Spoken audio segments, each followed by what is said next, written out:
कि एक बॉडी है वो यूनिफॉर्म एक्सेलरेशन से चल रही है, यूनिफॉर्म एक्सेलरेशन ए है वो लिख लेना यहाँ पे, and zero initial velocity zero है। दूसरी बॉडी है वो सेम पॉइंट से स्टार्ट होती है, सेम डायरेक्शन में कांस्टेंट वेलोसिटी वी से। तो दोनों बॉडी टी टाइम के बाद मिलती हैं, तो टी की वैल्यू बताएं। तो देखो सवाल क्या सुनना, मान लीजिए किसी बॉडी ने चलना शुरू किया यहाँ से, इस पॉइंट से स्टार्ट किया, पहली बॉडी जो कांस्टेंट स्पीड v से चल रही है, एक ने रेस्ट से चलना शुरू किया, दूसरी की इनिशियल वेलोसिटी है जीरो, वो भी यहाँ से ही चलना शुरू करती है, बट उसका एक्सेलरेशन है ए इस तरफ, तो उसके पास वेलोसिटी इनिशियल इस तरफ आएगी। बट जिसके पास इनिशियल वेलोसिटी v है जो कि कांस्टेंट है और उसी से वो चलती रहेगी, तो ये आगे निकल जाएगी पहले, क्योंकि वो तो जीरो रफ्तार से चल रही है, इसकी इनिशियल रफ्तार अच्छी खासी है, तो ये आगे निकल जाएगी। और टी टाइम में मान लो ये यहाँ पहुंच गई, टी टाइम में ये यहाँ पहुंच गई, टी टाइम में यहाँ पहुंच गई, तो कितना डिस्टेंस ट्रेवल कर लिया होगा इसने टी टाइम में? सर कांस्टेंट स्पीड से चल रही, तो स्पीड होता है डिस्टेंस अपॉन कांस्टेंट, अगर हो तो डिस्टेंस अपॉन टाइम, तो डिस्टेंस हो जाएगा, क्रॉस मल्टीप्लाई करोगे तो इसने डिस्टेंस ट्रेवल कर लिया होगा स्पीड इनटू टाइम।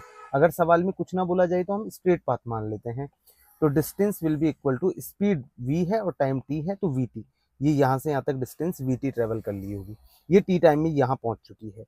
अगली कार जो है, अगली बॉडी जो है, जो भी कहना चाहो, कार का तो बॉडी, अगली बॉडी जो है वो यहाँ से चली, और अगर दोनों मीट कर रहे हैं तो इसका मतलब टी टाइम में ये भी यहाँ पहुंच गई।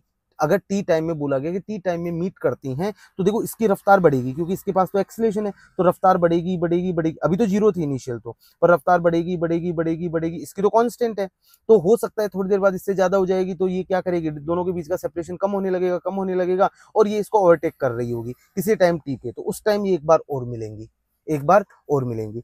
तो अगर टी टाइम में इसने ओवरटेक किया, इसका मतलब जहां पहली कार टी टाइम में है वहां दूसरी कार टी टाइम में उसी पॉइंट पे पहुंच गई है, तभी तो ओवरटेक कर पाएगी, तभी तो मिल पाएंगी दोनों, नहीं तो मिल ही नहीं पाएंगी। इसका मतलब जो दूसरी कार का जो डिस्टेंस ट्रेवल है टी टाइम में वो भी वीटी के बराबर होना चाहिए। और दूसरी कार कितना डिस्टेंस ट्रेवल करेगी, देखो इनिशियल वेलोसिटी जीरो है, एक्सेलरेशन की वैल्यू ए है, ठीक है, और डिस्प्लेसमेंट हमें पता करना है, और टाइम की वैल्यू टी दे रखी है। बताओ कौन सी इक्वेशन लगाऊं? Second equation, s is equal to u t, u तो जीरो है, into t plus half of a into t square, तो half of a t square, s is equal to हो गया half of a t square, और इस s की value किसके बराबर होनी चाहिए? वीटी की, तभी तो मिल सकती है, नहीं तो मिलेंगी नहीं। अगर वीटी से कम हुआ तो पीछे रह जाएगी, वीटी से ज्यादा हुआ तो आगे निकल गई, पर हमें तो ओवरटेक कब किया, मिली कब, किस टाइम पे मिली, वो टी टाइम पता करना है। तो मिलने की कंडीशन तो ये है कि दोनों का डिस्प्लेसमेंट जब बराबर हो गया होगा तब मिली होंगी, तो वीटी की वैल्यू किसके बराबर कर दो? हाफ ए टी स्क्वायर के बराबर कर दो।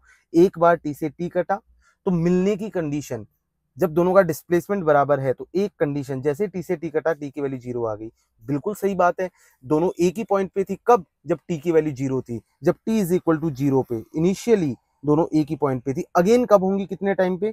v is equal to half of a T बचा, टी से टी कट गया तो क्रॉस मल्टीप्लाई करो, तो टी की वैल्यू कितनी आई बच्चों? टी की वैल्यू आई 2v अपॉन ए, टी की वैल्यू कितनी आ गई? 2v upon A, 2v upon A correct answer है।